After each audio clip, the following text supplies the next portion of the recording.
Bonjour et bienvenue dans votre émission que vous aimez tous les jours, Réflexion B. Réflexion B, Lelo, Tolibino Information, Oyo, ils ont défrayé la chronique dans Nenga Sakanate. Il s'agit très bien de la déclaration, il y a président, il y a Sénat, Monsieur Alexis Tambwe Mwamba.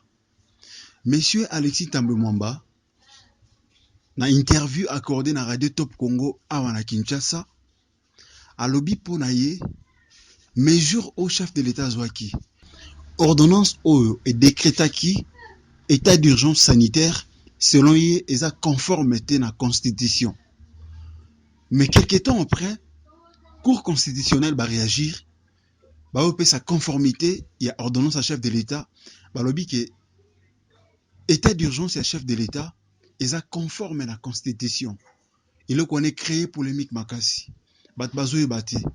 Alexis Tambwe Mwamba alobaki yango selon opinion personnelle na ye ou bien malobaki et engagaki Sénat mobimba et créer en tout cas polémique d'un niveau sur le plan international, sur le plan national, bata diaspora partout et créer trouble bat bazo comprendre exactement. Mais lelo na yoko sabino que le chef de l'État Félix Antoine Tshisekedi après koyoka déclaration à Alexis Tambwe Mwamba après koyoka arrêt à cour constitutionnelle, chef d'État a répondre opinion publique, a répondre Alexis Tambwe Mwamba, a répondre la situation où tous en a coupé sa vérité pour population à comprendre à travers son porte-parole, Monsieur Kasongo Mwemba Yamba. Avant d'appeler sa réaction à Kasongo Mwemba Yamba, déjà chef de l'État, les 14 kaka awa, dans la réunion entre le président de l'Assemblée nationale, Madame Janine Mabunda, le président du Sénat, M. Alexis Tambwe Mwamba, qui na réunion na bureau chef de l'État na Ntsele. Basolola qui tout autour ya makambo oyo eza actualité na mboka pour l'instant. Et puis na kati ya réunion wana, la présidente de l'Assemblée nationale, Janine Mabunda, a boyko kena ba polémique wana. Alobi to s'en passer na makambo wana, to na temps ko sala ba bataille politique te, moment oyo eza moment ya ko lutter contre Covid-19 oizo tungisa oizo bomwatu na mboka alobi makambo wana ya politique to anata na ngosi côté to tika ba distraction to landela makambo eza très important na mboka pour l'instant. Sans plus tarder, je vous laisse suivre ba propos nae après échange au bagina chef de l'État na niveau Ntsele. Suivez ça. C'est à l'initiative du chef de l'État comme institution que nous nous sommes rencontrés aujourd'hui pour parler des activités parlementaires, pour qu'ils soient édifiés en direct et non pas par différentes voies non autorisées, qu'ils soient édifiés en direct sur les activités parlementaires. Et bien sûr, la question de l'arrêt de la Cour a été évoquée. Dans ce cadre-là aussi, je crois que si vous me posez la question, il est important de préciser qu'au moment où nous nous rencontrons avec le chef de l'État, le pays est en train de lutter contre le Covid. Luttant contre le Covid, il y a eu cette ordonnance du chef de l'État et toutes les institutions se réunissent, travaillent pour accompagner ces mesures. Et c'est dans ce cadre-là, effectivement, que nous avons évoqué la possibilité que nos deux institutions puissent se réunir et se rencontrer pour accompagner ces mesures. Alors, il ne s'agit pas ici de revenir sur ce qui s'est dit ou fait. Je crois qu'il faut regarder de l'avant parce qu'à un moment où la population autour du chef de l'État, autour du gouvernement et des institutions, des élus de la République cherchent les meilleures mesures pour accompagner et protéger nos populations, je crois que ce n'est pas les batailles politiques qui doivent nous distraire. Il me semble que c'est de voir ensemble comment nous pouvons avancer. Alors je crois qu'il faut faire confiance aux Congolais en général, aux institutions de la République en particulier. Dans les jours prochains, vous allez voir que nous allons continuer ce dialogue dans le cadre de la courtoisie institutionnelle et le sens des responsabilités qui s'imposent à tous. Bon, tu vas qu'on ensemble comment la présidente de l'Assemblée nationale, Janine Mabunda, a éclaircir opinion par rapport à ce qui se passe pour l'instant à lobby la vérité où est concerné. A boy que répondre Alexis Tambwe Mwamba, malingi kimi zanamboka pour distraction à la tête dans le moment où nous lutter contre Covid-19. Comme je vous l'ai annoncé au début de cette émission, maintenant, je vous laisse suivre les propos du porte-parole du chef de l'État, M. Kasongo Yamba Mwemba, ezaki na interview au bakoda qui est na RTNC na Joël Longenza, à l'intégrité, à l'intégralité plutôt, du début à la fin, bon, mon réponse ligne à si Alexis Tambemamba. Réponse ligne à si Madame Présidente de l'Assemblée nationale. Réponse, et puis, instruction ligne à si la population balanda par rapport à la Cour constitutionnelle. Bolanda ensemble, des annonces d'émission. Suivez ça.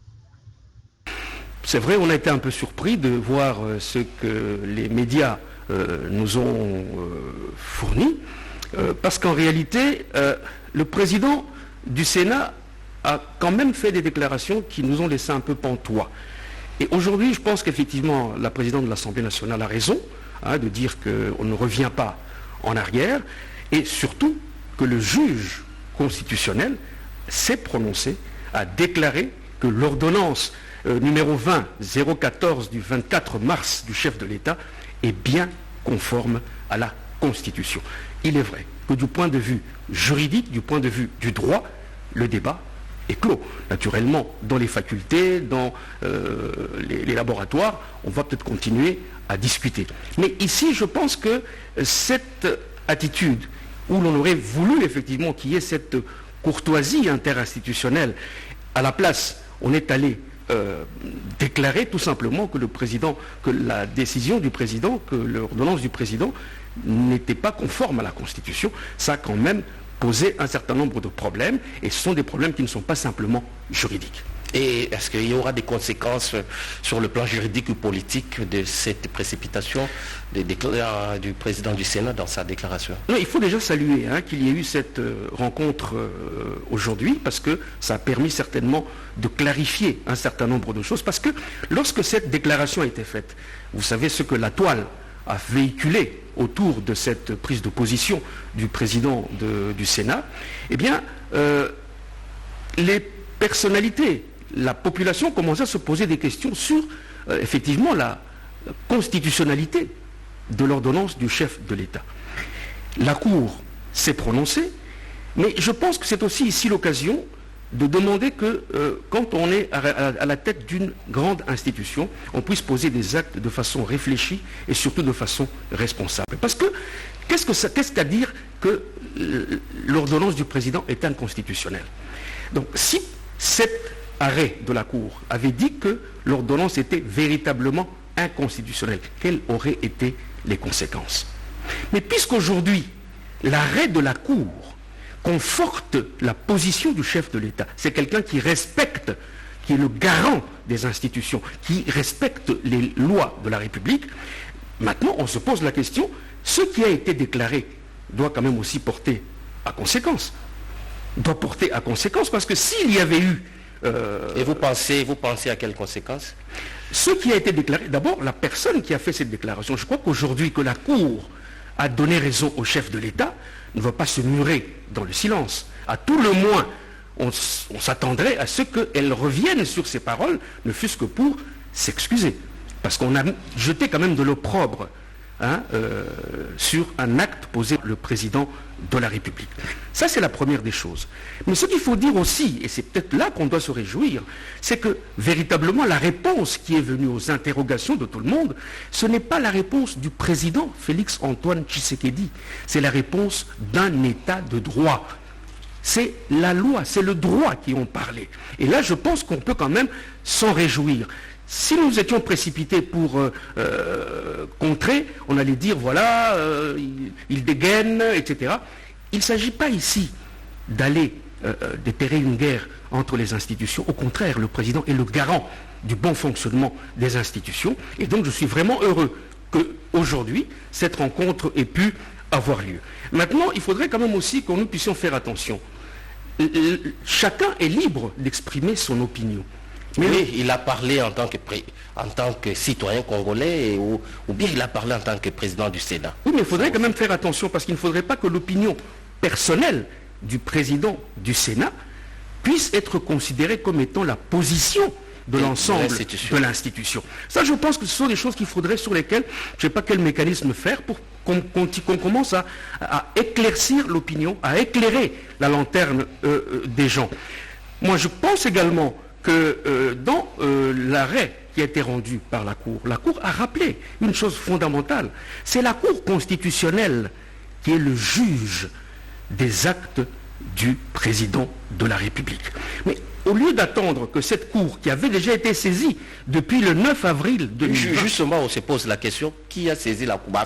La Cour a dit qu'il a été saisi par la présidence. Bon, l'opinion se demande, on n'a pas été informé de la saisie de la Cour. Alors, quand est-ce que cela a été fait et comment? Mais je viens de vous donner la date.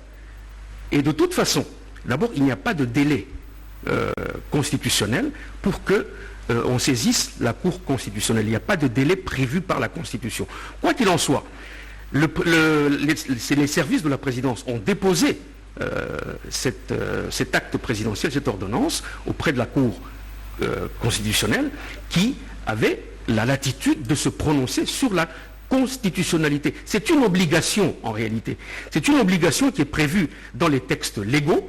Et lorsque cette Cour constitutionnelle est saisie d'une telle disposition, la loi dit que c'est toutes affaires cessantes qu'elle est appelée à se prononcer. Je crois que c'est dans l'article 145. Peut-être s'il n'y avait pas ces malentendus, la présidence n'allait pas saisir la Cour. Mais le malentendu, je vous ai cité la date, 9 avril 2020. C'est avant même la déclaration du président du Sénat. Donc voilà ce qu'il faudrait retenir. Moi je pense que c'est une opportunité qui nous est donnée de montrer véritablement que le président de la République tient à ce que soit instauré chez nous un état de droit. Et là, c'est un premier exemple véritablement patent, puisqu'il y avait une sorte de conflit larvé, et c'est l'état de droit qui a répondu, ce n'est pas le président de la République qui a répondu.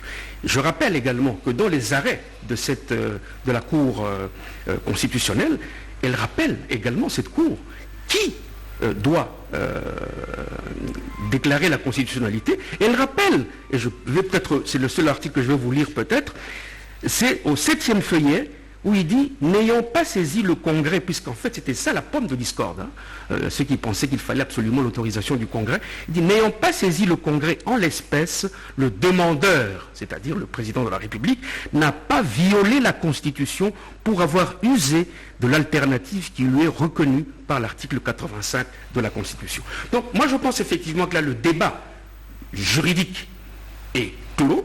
Maintenant, sur le plan politique, il y a un certain nombre de leçons à tirer de cela. Des leçons parce que il ne faut pas énerver le bon fonctionnement des institutions. Je pense que cette réunion d'aujourd'hui à Nsele a permis d'apaiser les esprits et c'est une très très bonne chose. Une sortie malheureuse peut effectivement malheureusement faire basculer un certain nombre d'équilibres qu'on observait jusque-là. Je vais peut-être dire 2 ou 3 petites choses rapidement à la fin. Ouais. Les rapports cordiaux entre les institutions doivent être maintenus et sauvegardés. Et le président de la République a toujours misé là-dessus. Sur le plan des ententes politiques, il y a une coalition qui gouverne aujourd'hui. Vous savez que ça pouvait déstabiliser également cette coalition. Et enfin, il y a quand même des attitudes sur le plan déontologique, sur le plan de l'éthique et sur le plan de la morale. Vous savez, quand on est à un certain niveau d'exercice des fonctions de l'État, il est demandé une certaine retenue, un certain respect et une certaine réserve. C'est rappelé d'ailleurs par les règlements d'ordre intérieur. Je pense que le président de la République a observé pendant tout le temps qu'a duré cette espèce de polémique, il a montré de la hauteur et je crois que les autres devraient en faire de même. Et donc, je retiens ce soir que le juge de la constitutionnalité des actes en République démocratique du Congo a tranché. L'ordonnance numéro 20-014 du 24 mars 2020 est une ordonnance qui respecte la conformité de la Constitution. Voilà. Qui commence bien, finit bien. Tokomi Nasukaya, émission Nabino Réflexion B, émission Obozuba, éclaircissement par rapport à l'actualité, par rapport à ce qui dérange l'opinion nationale et internationale. Comme Naïf Sarabino, Baobab nous GV, eza chaîne ou amunene, image obozomona et simbamaki, na lumière nisi, caméra women na biso, imta simbi image a kitoko obozomona. National na biso za comme d'habitude, à Bariako, na Yalengos VIP, depuis Tanzanie, le président de tous les Congolais na diaspora, na niveau à Tanzania, Mbote Yatro Yalengos VIP. Jambo na yo, boss Justine Kazadi, depuis le Bumbashi Golf, na pesi yo bambota to. Mbote na yo, Joseph Gabati depuis Italie, Bijou Ilio, Mami Kalemba, James Kuzangisa depuis États-Unis, mbote ya trop na bato to bolanda biso, bo continuer ko s'abonner et surtout bo partager vidéo na bato ba sepel nango lokwa yo sepel nango. Botika malam na bobote yankolo. Au revoir.